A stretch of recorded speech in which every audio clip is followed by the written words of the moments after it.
En septiembre de 2018, 6 naciones africanas se unieron y formaron un comité para comenzar a redactar una constitución, para crear un único estado soberano llamado Federación Africana Oriental. El objetivo de esto era crear un país unificado con un mercado común, una moneda única y una identidad cultural propia, similar a lo que fue alguna vez Estados Unidos cuando creó un solo país a partir de muchos estados individuales diferentes.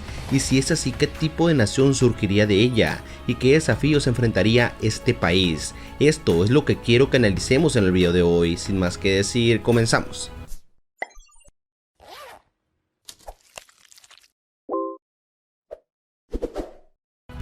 Para comenzar esto, la Federación Africana Oriental, o EAF por sus siglas en inglés, estará formada ahora por 6 países: Tanzania, Burundi, Ruanda, Kenia, Uganda y Sudán del Sur. Como país único, el EAF cubriría un área de 2.5 millones de kilómetros cuadrados, haciéndolo más grande que la República Democrática del Congo y que Argelia, lo que significaría que se convertiría en el país más grande de toda África. A nivel mundial, el EAF se convertiría entonces en el 10º país más grande de todo el mundo, solo más pequeño que Kazajistán. La población total sería de 180 millones de personas, lo que significaría que el EAF fuera el segundo país más poblado de toda África, todavía por detrás de Nigeria, que tiene una población de 188 millones de personas. Sin embargo, todavía hay suficiente gente para que el EAF sea el 8º país más poblado de todo el planeta. Tendría más gente que países como Rusia, México y Japón. Sin embargo, las similitudes entre la población de Japón y el EAF terminarían ahí. Como Japón tiene la segunda población más anciana de todo el mundo, con una media de 47.3 años por habitante, mientras que el contrario es cierto para los países del EAF.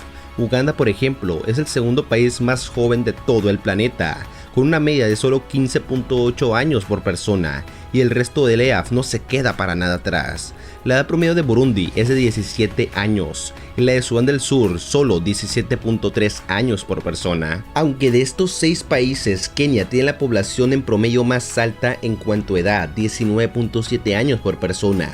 En general, el promedio combinado del EAF solo sería de 17.8 años y se convertiría como el 11º país más joven de todo el mundo si existiera el día de hoy. Siguiendo con la población, la ciudad más poblada dentro del EAF sería Dar es Salaam. Actualmente se encuentra en el país de Tanzania, que es la 6ª ciudad más grande de toda África, con una población de más de 4.5 millones de personas en un territorio. A modo de comparación, Los Ángeles, la segunda ciudad más grande de los Estados Unidos, es más pequeña que Dar es Salaam, debido a que Los Ángeles solamente tiene 4 millones de habitantes. La mejor comparación europea sería decir que es más grande que Berlín, pero más pequeña que San Petersburgo en Rusia. Otras ciudades muy grandes dentro del EAF serían la ciudad de Nairobi, con una población de 3 millones de habitantes, pero 5.5 millones de habitantes dentro de la zona metropolitana, que es más grande que la ciudad de Chicago en Estados Unidos, y aproximadamente del mismo tamaño que Madrid en Europa. Y Kampala en Uganda, con una población de 1.3 millones de habitantes, comparable a Dallas en los Estados Unidos o a Milán en Italia. Pero aunque estas ciudades son importantes, tal vez la ciudad más importante después de Dar es Salaam sería la ciudad keniana de Mombasa, que sirve como el puerto marítimo más importante de toda la región. Es probable que a través de esta ciudad el EAF servirá la mayor parte o la totalidad de sus importaciones, y será de Mombasa de donde saldrían la mayoría de todas las exportaciones de este país. Este puerto sirve como un importante centro económico y cultural para Kenia, y este papel solo sería expandirse una vez que se convirtió también en la principal ruta de envío para los países del interior de África, lo que hace que esta ciudad sea vital para la economía de este país. A pesar de su tamaño, sin embargo, ninguna de estas ciudades es la capital propuesta del EAF. Ese título se lo lleva la ciudad de Arusha en Tanzania. Al principio, esto puede parecer una elección extraña, ya que Arusha solamente tiene una población cercana a los 400.000 habitantes, que es aproximadamente un décimo del tamaño de Dar es Salaam, y es comparable a la ciudad de Minneapolis en los Estados Unidos. Pero lo que le falta de tamaño, Arusha lo compensa en una importante historia para la ciudad. Verás, esta ciudad ha servido como centro de diplomacia para diversos asuntos en África Oriental.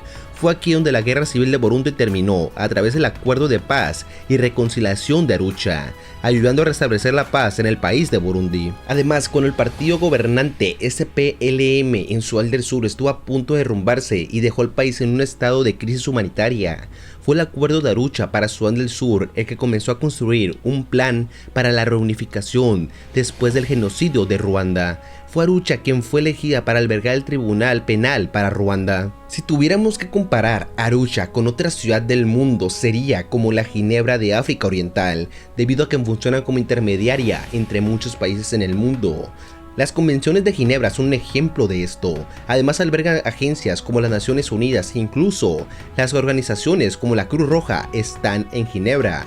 Esto sería como la Arusha, pero europea. La verdad es que estas dos ciudades funcionan de una manera muy similar. Arusha sirve como un lugar neutral para una capital, ya que esta ciudad ha desempeñado un papel diplomático vital no solo para Tanzania, sino para toda la región en su conjunto. También es bastante central dentro del país propuesto, ya que crea un sentido de control más compartido y realmente no le da más poder a otro país que a otro. Aunque realmente lo más importante es que Arusha ha estado sirviendo como la sede de la Comunidad Africana Oriental, precursora de la AEFA. La verdad, todo esto se viene viendo desde 1967, cuando fue creada África Oriental como comunidad. Pero no fue hasta 2010 cuando se diseñó el Protocolo de Mercado Común de África Oriental, con el objetivo de crear una zona económica abierta, donde las personas, bienes y el capital y los servicios puedan cruzar las fronteras libremente, con la esperanza de promover el crecimiento económico y el desarrollo para toda la región. Además, este protocolo vino completo con su propia moneda, el chelín de África Oriental. Todo esto hizo un revés de lo que pasó en 1966, cuando se dividió el chelín de África Oriental en un chelín por cada país, es decir, tenemos 6 chelines, por así decirlo, el chelín keniano, el chelín ugandés y el chelín tanzano. Si hablamos de temas económicos, esta moneda serviría a una economía de 472 mil millones de dólares estadounidenses, lo que lo colocaría a la par de Chile o a la par del estado de Washington en Estados Unidos, y reemplazaría a Austria y se convertiría en la economía número 43 más grande de todo el mundo, para darte una idea del potencial que tiene este país. Pero además hay más. La EAF tiene 30 veces más superficie y una población 20 veces mayor que Austria. Y esto arroja a la luz uno de los primeros, o quizás los problemas más importantes que afectarían a la EAF: el dinero dentro de África. El EAF sería la quinta economía más grande de toda África, pero teniendo en cuenta su tamaño y su población, sigue siendo un número relativamente bajo. Esto le daría al país un potencial altísimo de desarrollarse, pero lo dejaría con un PIB per cápita de solo $2.600 por persona, con lo cual lo justo por encima de Chad, pero debajo de Senegal, lo que lo convertiría en la 30ª economía del continente, la número 158 en este concepto del PIB per cápita. Solo hay 54 países en África y aproximadamente 190 en el mundo total. Así que sí, es un número pésimo para un país que será potencia en un futuro. Y como resultado, lamentablemente, la pobreza sería un problema frecuente en muchas partes del país. Lamentablemente, en los antiguos países de Sudán del Sur y Burundi, que actualmente son algunos de los países más pobres de todo el mundo. El dinero no es el único desafío al que se enfrentaría el nuevo país. Si de hecho se unieran, y en realidad hay un par de problemas que podrían potencializar más una amenaza mayor para este país. Uno de ellos es la religión. La religión es siempre un aspecto importante y en muchas partes del mundo es necesaria una religión dominante para la paz y la unificación. La religión más común en esta región con mucho es el cristianismo, que tiene mayoría en los 6 países constituyentes. Aunque eso no significa necesariamente que haya una unidad religiosa, la mayoría del país es cristiano. Son los 2 occidentales más pequeños, con el 94% de la población de Ruanda es cristiana y el 99% de Burundi es también cristiana. Esto seguido de Uganda con el 85% y Kenia con el 83%, que deja a los 2 países con mayorías más bajas, que son Tanzania con el 61% y Sudán del Sur también con el 61%. alrededor de 140 millones de cristianos vivirían en el nuevo país. Esta cantidad de cristianos representan alrededor del 78% de toda la población. Es decir, en realidad este país sería más cristiano que los Estados Unidos, que solo los cristianos representan el 72% en el país estadounidense. Sin embargo, en su segundo grupo religioso más grande están los islámicos. La verdad es que los islámicos no tienen representación fuerte en 5 países, solamente en uno de los 6, que es Tanzania, que representa el 35% de toda la población de este país. Y la verdad, no estamos diciendo que una religión sea más buena o más mala que otra, pero digamos que cristianos y musulmanes tienen una historia larga de atacarse y matarse unos a otros. Recuerden las cruzadas, y como resultado los países que tienen poblaciones significativamente altas de cristianos y musulmanes han tenido mayor dificultad para mantener la paz y mantenerse unidos. La unidad religiosa importante puede ser que ciertos estados mantengan la hegemonía nuevamente unida. No digo que cierta religión sea mejor o peor que otra, más opresiva o más defensora de derechos humanos que otra, pero a veces puede ser difícil que hagan que jueguen bien entre ellos, y para un recién establecido país será muy difícil hacerlo. También es importante recordar que gran parte de la población que aquí se adhiere en la categoría de las creencias africanas tradicionales, aunque varían ampliamente, pero por lo general son de naturaleza espiritual o animista. La diferencia muy importante aquí, pero aquí entra algo muy importante que se ha dado en África en los últimos años. Las personas indígenas africanas han adoptado un término dual al tener creencias naturales espirituales, pero a la vez creencias monoteístas, ya sean cristianas o islámicas. Esto es como ver a una persona bilingüe al hablar 2 idiomas, el nativo y el oficial. Esto hace que sea un poco difícil contar cuántos creyentes hay de cada religión, pero el mayor número que se puede encontrar en Sudán del Sur, con un estimado del 36% de la población, es en parte creencia africana tradicional solo en este país. Ya visto esto y que se pueden combinar las religiones antiguas con las religiones monoteístas modernas, si se pueden decir así, podemos ver que el gobierno no tiene que entablar régimen de creencias estrictos respecto a las religiones.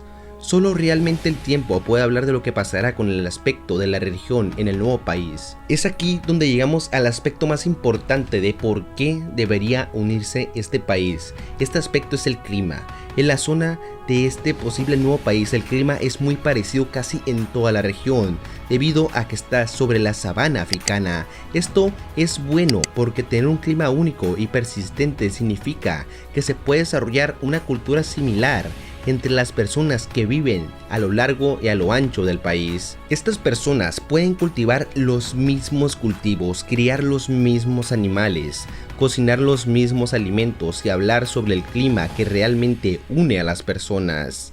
Y lo más amigable, además de esto, si separamos y miramos a cada país individualmente hablando del clima, podemos ver que cada uno tiene aproximadamente los mismos tipos de clima.